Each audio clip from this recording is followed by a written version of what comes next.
હાલો, મારી ચેનલમાં તમારું સ્વાગત છે। આજે આપણે ઘઉંના લોટમાંથી એક એવું વસાણું બનાવીશું જે શિયાળામાં આપણા શરીર માટે ખૂબ જ ઉપયોગી છે, જેમાં આપણે ડ્રાયફ્રૂટ અને ગુંદનો ઉપયોગ કરવાના છીએ। તો ચલો રેસીપી શરૂ કરીએ અને રેસીપી પસંદ આવે તો વિડીયોને લાઈક અને ચેનલને સબસ્ક્રાઈબ કરવાનું ના ભૂલતા। તો ઘઉંના લોટનું વસાણું બનાવવા માટે જેને પકવાન પણ કહેવામાં આવે છે, એની માટે મેં અહીં 3 કપ જેટલો ઘઉંનો જાડો લોટ લીધો છે। ભાખરીનો હોય એ નોર્મલ તમે લઈ શકો। એની સાથે આપણે 1 કપ જેટલો ઘઉંનો ઝીણો લોટ લેવાનો છે। ઘઉંનો ઝીણો લોટ ઉમેરવાથી આમાં એકદમ સરસ બાઇન્ડિંગ આવશે।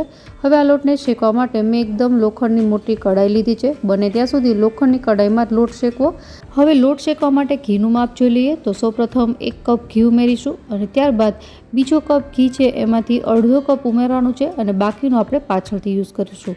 જરૂર પડે તો ઘી છે એવી રીતે ઉમેરતા જવાનું। અહીં ઘી મેં છે જામેલું લીધું છે। મેલ્ટ કરીને ઘીનો ઉપયોગ ન કરો, નહીંતર માપ છે પરફેક્ટ નહીં આવે।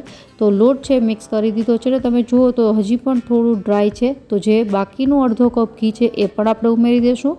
તો અત્યારે આપણે 2 કપ ઘી છે ઉમેર્યું છે, જરૂર પડશે તો આગળ ઉમેરવાનું। તો 2 કપ ઘી છે આપણે મિક્સ કરી દીધું છે અને હવે ગેસની ફ્લેમ ચાલુ કરી અને લોટ શેકવાનું શરૂ કરીએ। તો અત્યારે તમે જુઓ તો હજી પણ થોડું ઘી ઓછું લાગે છે, લોટ શેકવા માટે પૂરતું નથી, એટલા માટે અડધો કપ ઘી હજી આપણે ઉમેરીશું।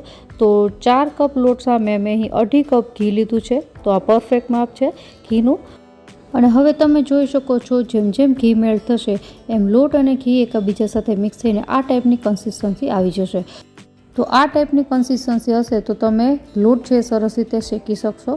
તો હવે લોટ છે ને આપણે મીડિયમ ટુ લો ગેસની ફ્લેમ પર બ્રાઉન થાય ત્યાં સુધી શેકવાનો છે। અત્યારે એકદમ ક્રીમ કલર છે, ધીમે ધીમે એનો કલર ચેન્જ થવા લાગશે।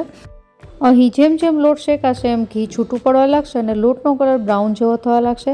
તો આપણે આ સ્ટેજ ઉપર અત્યારે ઉમેરીશું અડધો કપ જેટલો ગુંદ। ગુંદ છે લોટ એકદમ શેકાઈ જાય ત્યારબાદ જ ઉમેરવો અને હવે એને આવી રીતે તમે મિક્સ કરશો એટલે ગરમ લોટ અને ઘીના લીધે ગુંદ છે અંદર ફૂટવા લાગશે। તો તમે જોઈ શકો છો થોડી જ વારમાં ગુંદ છે એ ફૂલીને બહાર આવવા લાગ્યો છે અને ગુંદ નાખ્યા બાદ આપણે 3 થી 4 મિનિટ શેકવાનું છે અને શેકાઈ જાય ત્યારબાદ હવે આપણે ડ્રાયફ્રૂટ ઉમેરીશું।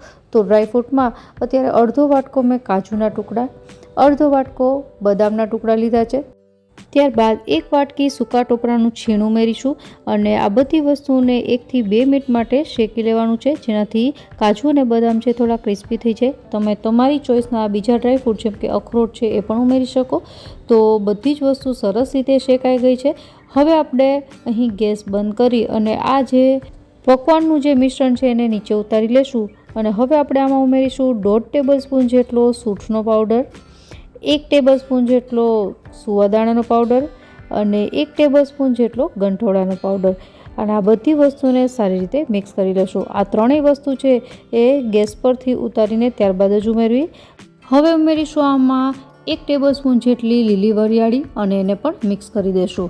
લીલી વરિયાળી છે એકદમ પકવાનનું મિશ્રણ ગરમ હોય ત્યારે ન ઉમેરવી, થોડું ઠંડુ થાય ત્યારબાદ ઉમેરવી। અને હવે આપણે આમાં મીઠાશ ઉમેરવાની છે। તો અહીં 4 કપ લોટ સામે આપણે 1 કપ ગોળ ઉમેરીશું। તમે જો વધારે મીઠું પસંદ કરતા હોય તો 1.25 કપ ગોળ ઉમેરી શકો। એકદમ દેશી જે ઢીલો ગોળ આવે એ જ લેવાનો છે અને હવે થોડું મિશ્રણ ગરમ હોય ત્યાં જ આ ગોળ આપણે એડ કરી દઈશું અને એને મિક્સ કરી લેશું। મિશ્રણ છે જ્યારે એકદમ ગરમ હોય ને તમે ગોળ ઉમેરશો તો જે આ પકવાન છે એકદમ ચવડ બનશે। તો એ વસ્તુ ખાસ યાદ રાખવી, મિશ્રણ હલકું ગરમ હોય ત્યારબાદ જ ગોળ ઉમેરો। તો ગોળ ઉમેરાઈ ગયો છે અને સરસ રીતે મિક્સ પણ થઈ ગયો છે।